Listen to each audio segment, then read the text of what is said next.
It's the Wolf Media Festival podcast. Today's guests. From the film Somewhere in Montana, actress Kaleigh Macchio.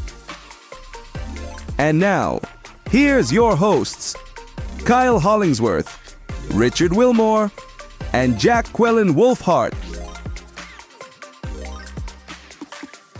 You do have kind of like a whole Elvira vibe going on right now. You got your black kitty and like these like almost velvety red curtains in the background. You've got like, and you're very well lit, so I feel like you should. Can you introduce? This is Kaleigh Macchio, everyone, by the way. And can you also introduce us to your cat? Oh, yes, more importantly, this is Vesper. She is purring very much right now. She's very happy to be here. Look at her. She's looking at the camera. Anyway, she's going to be joining us today as a guest. Absolutely, a special guest star. Does she have aspirations to be in film as well, or? She's very photogenic, so potentially she might be the next breakout star. I had a black cat like that as well. Her name was Kyoko, and she loved being in front of the camera. Like every time I would film something, it was her face and not mine. But she did not like to be held or like she on her terms. Like she's not like a please come lift me up and hang out with me. Most cats, I feel like I've had her like that. Vesper literally could look at her. She's so happy. Like she wants to be held 24/7. Yeah. Well, she's a star. That's why. Yeah. Congratulations on the success of this film, Somewhere in Montana, and for the film and for yourself. Thank you. Yeah, it's a very exciting time right now. Yes. Tell everybody about the film Somewhere in Montana. Okay, so Somewhere in Montana is a small indie that has found its way into places that we never thought it could. As for the film itself, it's a beautiful film about a father and daughter who own a ranch, and they're about to lose the ranch. And they make a deal with a group of filmmakers from Hollywood to shoot on the ranch. And so it's all about the sort of clashing of those two worlds as they come together. I think that's all I can say. And who do you play? I play the daughter. Okay. Yes, Lainey Alexander is her name. We've had a couple of the other people from the film. What's it like to make a film about making a film? It's so strange. Oh my God. I can't even tell you how, we would be sitting there having, lunch, and we clear up and then we start shooting, and where we were just sitting is in the shot, and all of us had to be like, well, wait, no, but, oh, never mind. No, that's okay, actually. It was the strangest experience I've ever had. It's very meta. That's so crazy. The actors acting had double union rules. They had a break within a break. Yeah. I was still on break. I don't know what's happening right now. I have to act like I'm on break right now. But I'm not. Yeah, very, very surreal. And we had a lot of the same actors. So we had two different casting directors. We had a casting round 2 years before the film was shot. And then another casting round 1 year after that. And then we had to bump the shoot for a year. But one of the original casting directors, Jared Brocksterman, is in the film as I don't know, a PA or an AD. I think he's an AD, first AD, I want to say. And that was just so strange to watch him running around in the shot as well. Yeah, it was just wild. When did you join the film? In the first round or the second round? First round. Oh. Yeah. So first round was kind of at that point it was super, super, super tiny. This was just going to be a tiny little indie film. So it's, all of the sort of lesser known actors were cast that first round. And then basically we had a year, and then we ended up nailing some of our bigger, more well-known cast members like Michelle Hurd and Graham McTavish, Jonathan Stoddard, and Michael Monks as well. And so those guys got brought on a year later, and then Graham's schedule conflicted. He was shooting, I think, House of the Dragon, I want to say. And so we had to, or The Witcher, something like that. And then we had to bump one more year. And now it's finally released. It got released officially in January. How does it feel to finally breathe that part of it out of you? It feels good. And also it's a strange, because we're self-distributing, which is a bold and exciting move. it's sort of a staggered release. So it's, January 10th was like our official sort of release in theaters date. It didn't hit nationwide on January 10th. It hit sort of like the Midwest, or just generally sort of the middle of the US. And now it's expanding end of February, actually, which is very exciting, and kind of pushing its way outward towards the coast. And it's still playing in the interior as well. So it's been a weird, like, exciting sort of slow build where people just start kind of hearing about it more and more. Yeah, it's strange, but it's good. Good. Have you been able to like go to a theater and watch it with people who don't know that it's you and they're watching yourself on the screen, watching a movie about making a movie? Yeah, a movie about the very meta movie. Last week, actually, I went to Palm Springs for our first like California screening. We had a lot of the cast there. We had Matt Drago, who you guys had on as well, I think. Michelle Hurd was there as well, and William Brown. And so all of us came and went to the screening in Palm Springs, and the theater was packed. All the cast, we took the front row of seats, and they were reclined really far back.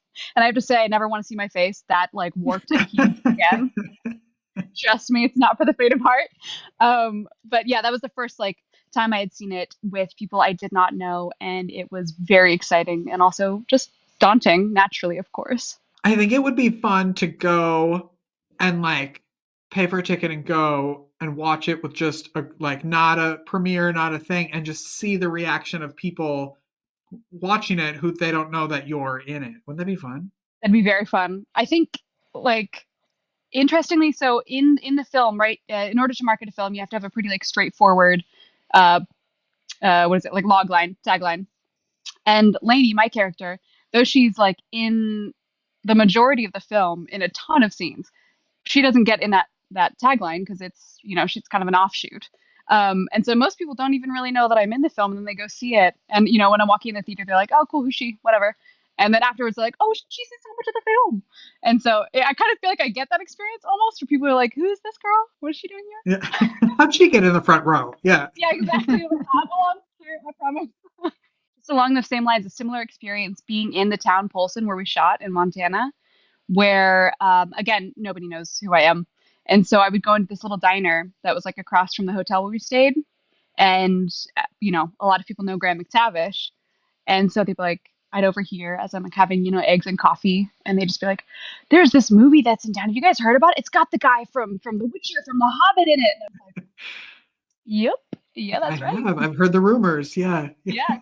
That's when you're like, I heard there's this really attractive female actress in there. She's amazing. She's amazing.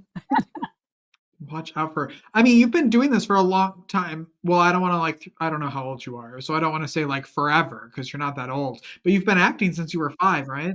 I have, yeah. Yeah. Good job on your research. I started when I was 5. On stage, and then basically moved into film when I was I did some short films at 13, but then I would say really moved into film when I was 18. What got you into it? I think I always kind of knew that's what I wanted to do. Like, I did theater at 5, and that's quite a young age, and very impressionable, and I loved it. And then went to a young actors conservatory when I was 13. That was focused on film, a lot of different techniques and auditioning and improvisation and dialects and things. But I think, from then, I basically, when I was 14, I got accepted to Academy Arts University in San Francisco to study film, which is, again, very early, deciding on your university. But I think I just knew. I just love cinema, always have. I'm trying. I know I said I wanted to talk about you, but I just all my questions keep going back to the film, so I'm trying to That's not okay. go back to the You can totally go back to it. I love this film. I'd love to talk about it. Well, I was just thinking about so we didn't do our intro like how we normally do, so I wanted to lead back to the fact that you got the lead actress award at our festival. Thank you. How do you feel about getting an award for being a lead actress? Feels great. I've won similar awards, but for very tiny, little shorts or little very indie feature films. So it feels good again because this film is you don't know that I'm in as much of it as I am until you see it, and so it's very rewarding to get this award. Thank you guys so much for that. And then also to see in different like reviews that are coming in, different features and magazines, to get to see my performance talked about has made me really happy. And it feels very validating because at first I was just like, oh, I'm in it. I swear I'm in it. Yeah. Well, I keep thinking like the part that anybody can go look this part up who hasn't seen it. The part that like plays over in my head Yeah. when you keep saying like they don't really know you're in it, is there's like your voice echoing where just you're like dad, and then it like kind of fades, but then there's a gunshot in the trailer. That's the part that keeps, I'm like, how do they not know you're in it? Like you're like one of the most like cliffhangery parts of the whole thing is you. Like It's you so are you're the Cliffhangery is reason to also go an figure out. official word, just so you all know. Cliffhangery. Look it up. Is it? Yeah. Is it? Yeah. Yeah, use it. It's Real an world. important word. Yeah. But it's like, Trusting you. but it is like one of the main, like you want to know, like it is just you being like dad, and then it fades out and you hear that gunshot and you're like, what the, okay, now I need to go see this movie. What just happened? Why is there what? You know, you are the Yeah. reason. I feel like if somebody sees the trailer, you are the reason why people are gonna want to go see the film.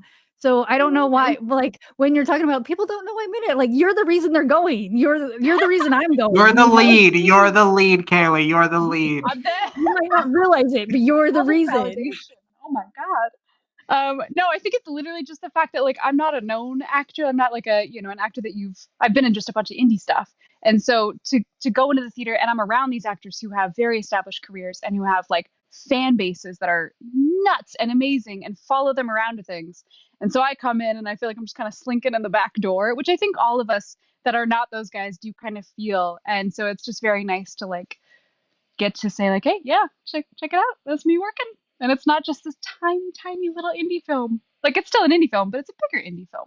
Yeah, but you have it. You have the vibe, the personality. Like you're going places. You got it. You have the cat. You've got it all. Yeah, you got it all.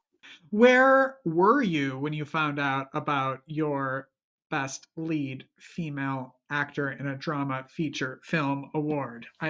Every time I introduce someone, I have to talk to someone about shortening these names. But where were you when you found out that you won?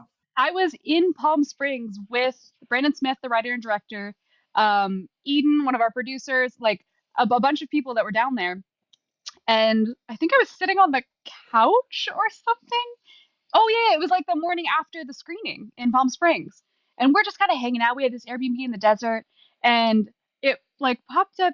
I think you guys had like wanted to collaborate on Instagram, right? On this post. And I was like, Brandon, what is this? Do you know this? And he was like, whoa, no. Oh, that's really exciting. What is this? And I was like, I don't know. But I just like scrolled through and I was like, okay, this is a really good surprise. And then I think I figured, I was like, oh yeah, you guys talked to Matt. Oh, okay. So yeah, I was like sitting on the couch. Like, I do know these people. Yeah, exactly. I love that we decided to start announcing all the year ones on Instagram because mostly we talk to all the directors, or it's whoever submitted the film is who we announce the winners to usually. And I am finding out that they are not giving the awards to the winners. Like they're just like, thanks, because so many people are finding out that they've won. And I'm like, oh yeah, you won months ago or what, or, whenever you submitted. And it's been so great. My email box is so full of people being like, what the heck? When did this happen? Yes. Well, yeah, I'm glad you guys like just shared it like right away. I think that was really awesome. Yeah, we have a little email thread with the cast and crew, and everyone was very excited about it. Yeah, you guys actually won in December, but we didn't start now making these announcements like mass posting until very recently. So that's why you didn't find out until recently, but you guys actually won in December. We've been winners all this time. You've always been a winner, Kaleigh. You've always been a winner here at Wolf Media Festival. Because I think I need you both like every morning just to like say these affirmations to me as I like get ready. I'll just feel so much better.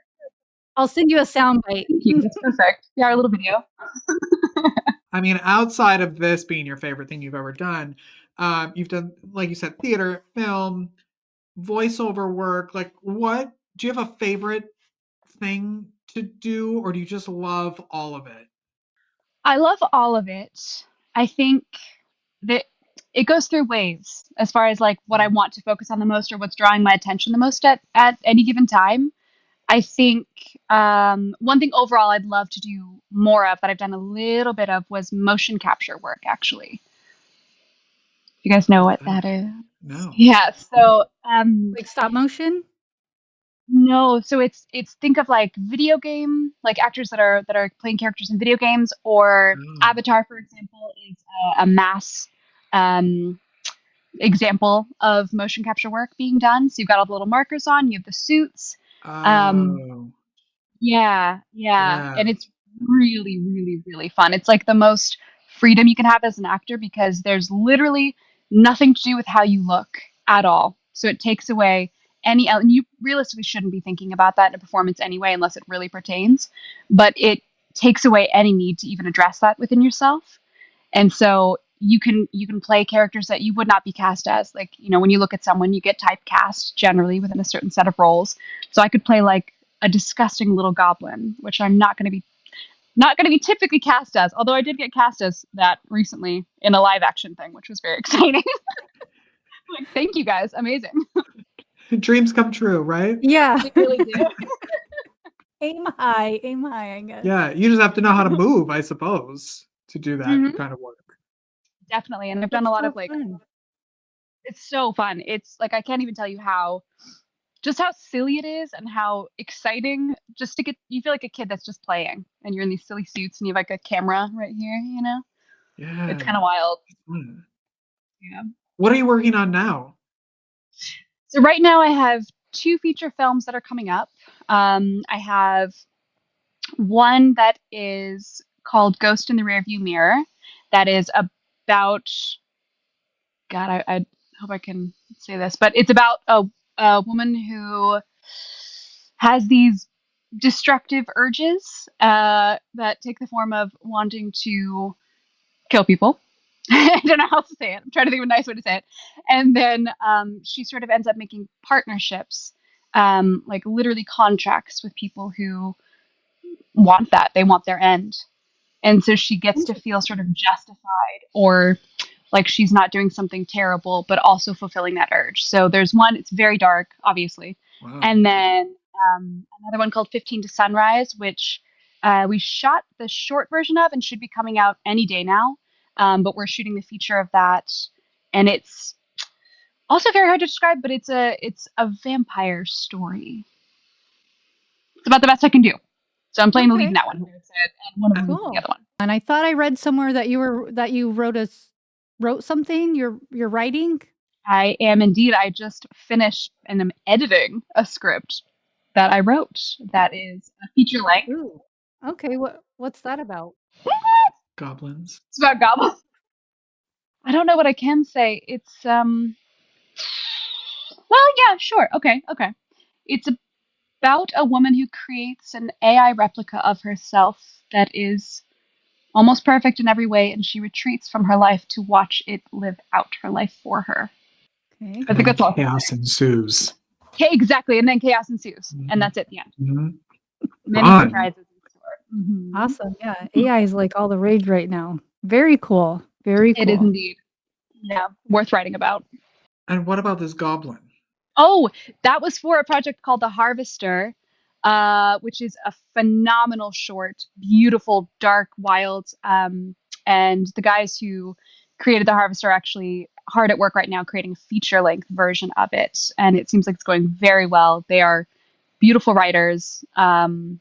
We had gorgeous set deck and gorgeous, like, I'm blanking on the word, but like our prop master, Reed, he's just like absolutely phenomenal. So anyway, it's post-apocalyptic, super disturbing. It's sort of like there's almost no dialogue whatsoever. And I play this just repulsive, like little hunched over thing that's got like pustules all over its face. Ew. It's disgusting. Was that a lot of time in the makeup chair, or was that Yeah. fun? Okay, That's fun though. Yeah, it was like a 4 a.m. wake up, I think, usually, and I would like Wow. have some coffee, get in a chair, and then get this whole face piece applied. So you wake up at 4 a.m, you have your coffee, and then they're just prostheticing you. Do they make custom for your face, or do they just have pieces that they adapt to your face? It was mostly custom. It was one creator who made the actual piece, and then she couldn't be there. And then we had our lovely makeup artist who was there applying the piece every day. So she sort of like adjusted it, customized it to my face. And I mean, it was like it went over my nose, I think over my mouth partially. It was wild. And then over one eye. So by the end of each day, I mean, we're shooting in like the freezing cold in the snow. Yeah, and by the end of each day, my vision, when I would take it off, I felt like I had no like depth perception. Yeah. Through the one eye covered. It was wild. Worth it, but wild. Claustrophobia at all? Not A feeling little like bit. I can imagine. Well, Yeah, a fun little but bit. There was like creepy. Yeah.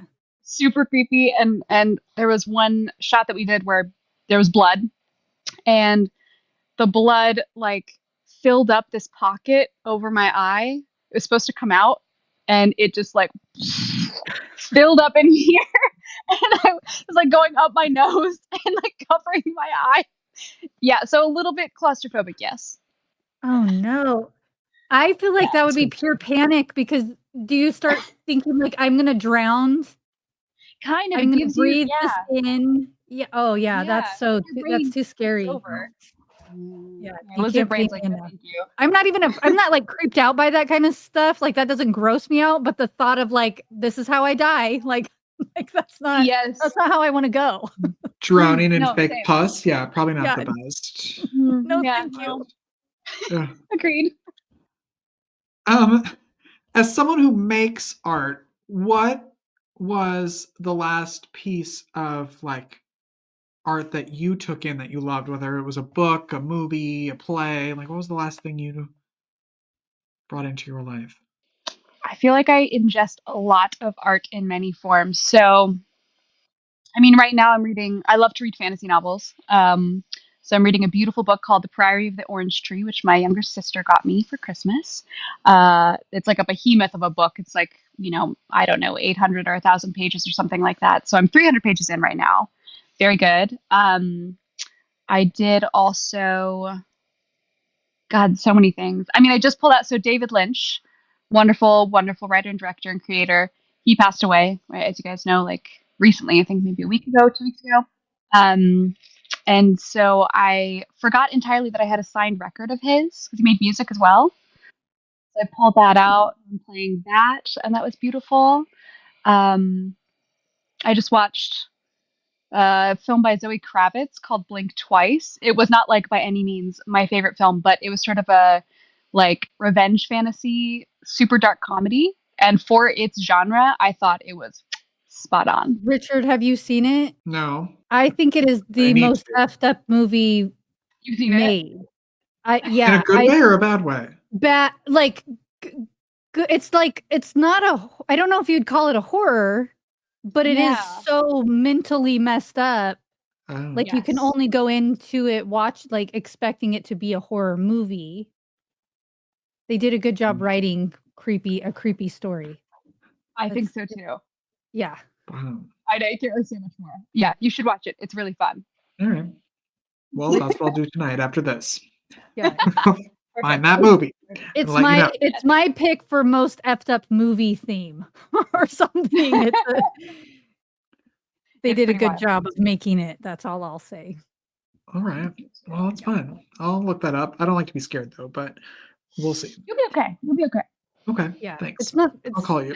It's a scary concept, not an Okay. actual, not not like, jump horror. scares so much. Okay. All right. Fine. Kaleigh, what's the best way that people can follow you and support you?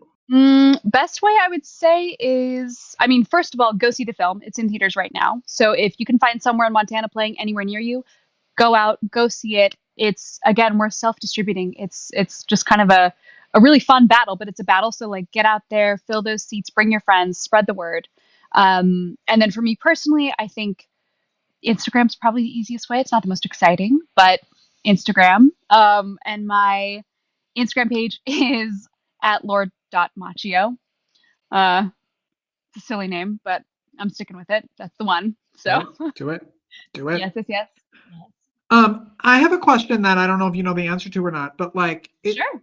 since you're self-distributing, let's say, is it like radio where you can go call a radio station and request the film? Like, can people go to their local theater and be like, hey, can you get this film? I want this film. Yes. Or Yes. did Yes. I Yes. just Yes. make that up? Yes. Oh, okay. No, that's perfect. And that is like such a good thing to do. So that's what I've been telling all my friends and family too, is if there's a little like theater in your town. I mean, it's in big theaters, it's in small theaters. It just depends. But call your theater up, have your friends call it up and request. That is a great way to spread the word and get it playing in new theaters as well. There you go.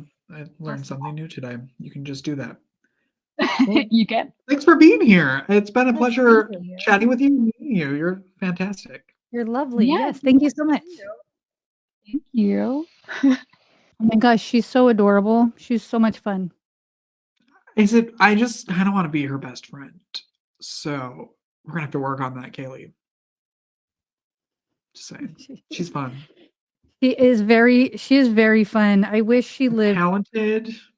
Yeah. Oh, I know. She is so, when she's talking about like people don't even know I'm in the film, and then there I am, and I'm just like, people need to know she's in the film because she is everything. I mean, the film isn't about her, but it should be. It should be. She could have a spinoff. Well, I mean, like, really, when you guys go watch this film, it is not about her, but she is the one bringing the two sides together. So she is such a major force in this film. She's almost like the lead female actor in a drama feature film. It's like she's worthy of this award or something. It's crazy. Crazy how that works. She's such a doll. She's so great, so stunning in every aspect.